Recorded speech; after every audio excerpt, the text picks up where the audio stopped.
Well, hello again. You know by that song that it's time for Leadership 814, Transformational Leadership. As you know, I'm Dr. Greg Parsons, and this is Week 2 assignments. Again, we have a series of readings from peer-reviewed journal articles. This will continue with our investigation of the trait-based theories of leadership and more modern views. So Week 1 we kind of started out with the origins and where it all began, and now we're looking at how leadership trait theory has evolved and been studied over the past several decades. As we saw in the first week's readings, leadership trait theory was one of the earliest theories of how leadership developed and who would be good leaders, and it kind of fell out of favor but then resurrected itself, and now again is being seen as a possible good explanation or theory for leadership effectiveness as well as leadership emergence. And that's an important distinction. Leadership emergence means what sort of behaviors or traits get a person to be noticed as a leader and to identify themselves as the leader and to attempt to take leadership positions. Leadership effectiveness deals with, once a person is in a leadership position, how well they perform as a leader. And you can have various combinations of leaders who emerge strongly but didn't perform very well, leaders who didn't emerge very quickly but have ended up performing very well, leaders who never emerged and it was a good thing they didn't, as well as leaders who emerged quickly and turned out to be very effective leaders. So as we get more into the study of leadership theories, we'll see that there's a much more fine distinction than you would normally just read about on a surface level. And that actually brings me to one of the points of Week 2 and one of the points of the class. When you're taking an MBA class and you take a course on leadership, a course on management, or a course on marketing, the approach is to cover as much material as possible, and that's why you use a textbook. The textbook's author or authors has condensed a lot of information into their own viewpoint and packaged it in usually a 16 to 18 chapter textbook that fits a normal college semester. Now, you will cover the material in an abbreviated fashion, kind of like reading Cliff Notes about a particular course or a particular book, but you will not get the in-depth information that you get by investigating the peer-reviewed journal articles that, number one, made up the theory in the first place, as well as the follow-on research that's been done to try to prove or disprove or add on to that particular information. So if you're trying to compare what we're doing now compared to maybe what you've done in other classes, what we're trying to do is focus in with a laser-like beam on a particular topic and drill down to find out all the different attitudes and perspectives that have been presented through the peer-reviewed research. If there's still a topic such as trait-based leadership theory that people are still writing about, it means it has a staying power and it has a central core of ideas that are important that they will continue to drive further research. And that's basically what you want to learn. You want to learn how to do original research based off the theories that have been presented. So you have to know what's been said so you can add to the field. So the assignment for this week is building upon that central core of focusing in on this particular theory, trying to find out what other people have written about it, try to find out the state of the art with regards to the research in the field. And the discussion basically says, talk about what you're reading this week.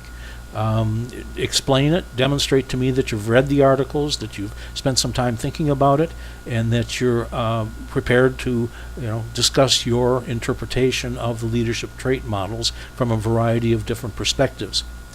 The Week 2 paper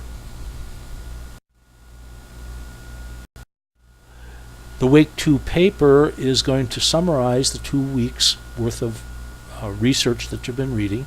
I expect all the articles that you've read, the assigned articles, to be referenced in your paper, okay, in addition to additional articles. So what I'm providing as the assigned readings is just primarily the tip of the iceberg that kind of leads you into the main body of work that's been done. There's a variety of different ways you can access more information about trait-based literature. I would suggest the first one is just to go into Google Scholar and type in trait-based leadership theory and see what sort of things pop up there. Now, you may not be able to get to the actual article there, but that'll give you an idea about some of the places and work that's been done in the field, and also some of the more recent things. When you go into the Kaiser Library and search on trait-based leadership theories, you're going to get what's available in our particular library's databases, which is obviously not the entire world of literature on the subject. So, number one, it's good to be aware of the different variety of things that are available coming from different journals. And then, of course, in the library, you'll find the things that you can actually access from the peer-reviewed journals, such as the Journal of Management, Administrative Management,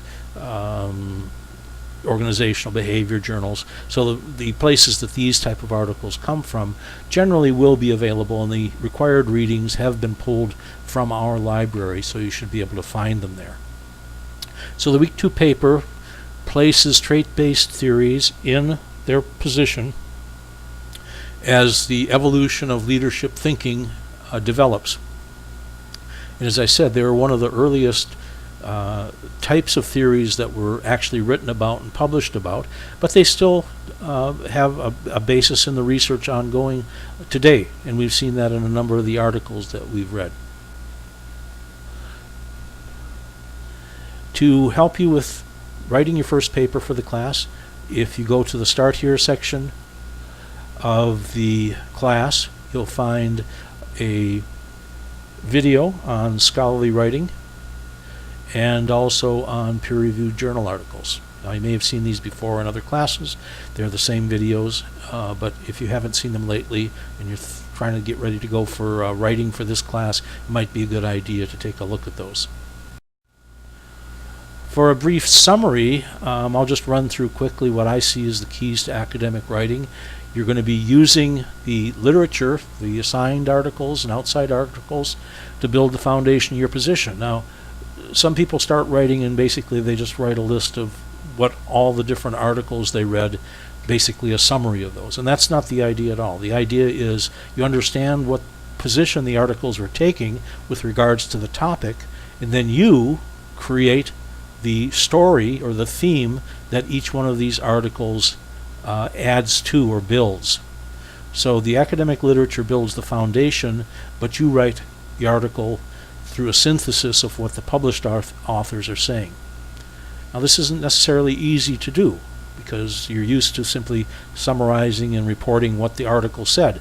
That's not the ultimate position. That tells me you read the article, but it doesn't tell me that you really understood the article and how it contributes to the point that you're trying to make. The originality will be in the way you combine others' ideas. Of course, you use references to show that the original information isn't coming from you, that you're using what other people have done their research and their writings, but the originality and what I'll be looking for is the way that you can put it all together. Kind of like a chef putting together a recipe. They didn't necessarily go out and grow all the vegetables and raise all the cattle or beef that is going into the recipe. They didn't grow the sugar cane that produced the sugar or mine the salt. However, the originality of their recipe will be in the way they combine it to make a new dish. When you're writing, you can paraphrase. However, using direct quotes is generally not recommended unless there's no better way to say it. So when I get a paper that's full of 5 or 6 paragraphs of direct quotes, it's sort of like you're just repeating what the author said. I could have read the original article. You've got to synthesize that. You have to interpret it and put it in your own words to contribute to your story.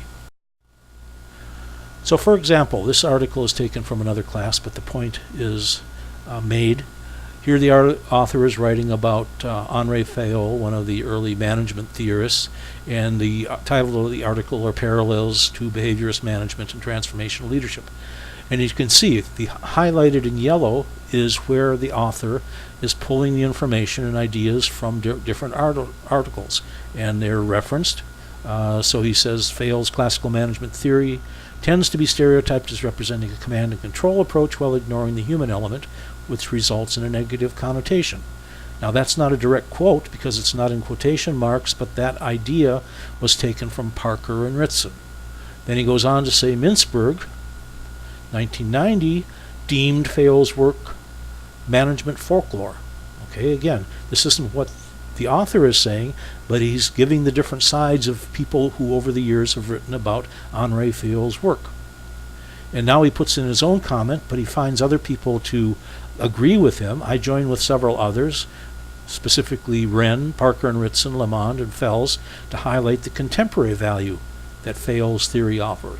So you can see here he's not simply saying what these other authors have said, but basically the point that those authors were trying to make with their perspective on Fayol's work. Goes on to say this abbreviated paper provides a review of textbook treatment, which is the bad treatment of Fayol, because it's too condensed. It provides only one perspective. And he goes on to say this is followed by a comparative analysis of Fayol's 1949 original work to McGregor's behaviorist theory and also Kuhn's and others. And then in the 50s and 60s, he's actually able to draw in theories from McGregor as well as Maslow and Bennis and Bass. Okay? So this is the way that you are expected to write your literature review. That comprises your paper efforts. You're drawing in the work that you've read, putting it into a context, but you've got your own idea of what you're trying to say. You're just using the other previously identified authors who are considered authorities in the field, what they've written about this particular subject. So, the keys to success. You're going to be using the literature extensively. The more the better. You're going to be not simply telling me what others have said, but you're synthesizing what their point was and using it to make your own story. Build your definition, your conclusion, your points based upon what the experts have said. The more authorities you can add to your argument, meaning going out and finding additional articles, the stronger your case will be. I always say, use the analogy of this is like building a legal case. You could be on the defense or the prosecution, but the more evidence you bring to court, circumstantial or eyewitnesses or forensics, the stronger your case is going to be. So, to wrap things up for this week, week number 2, let's take a look at Dilbert's philosophy on leadership traits. Dilbert says to his boss, "As you requested, I researched all the best-selling books on the topic of leadership. And I found that apparently leadership is the product of sociopathic tendencies plus luck, and all other personality traits are inactive ingredients." Back at the water cooler or the coffee pot, Wally asks him, "Did you actually read all those books?" Dilbert responds, "I only needed to know that they're all different."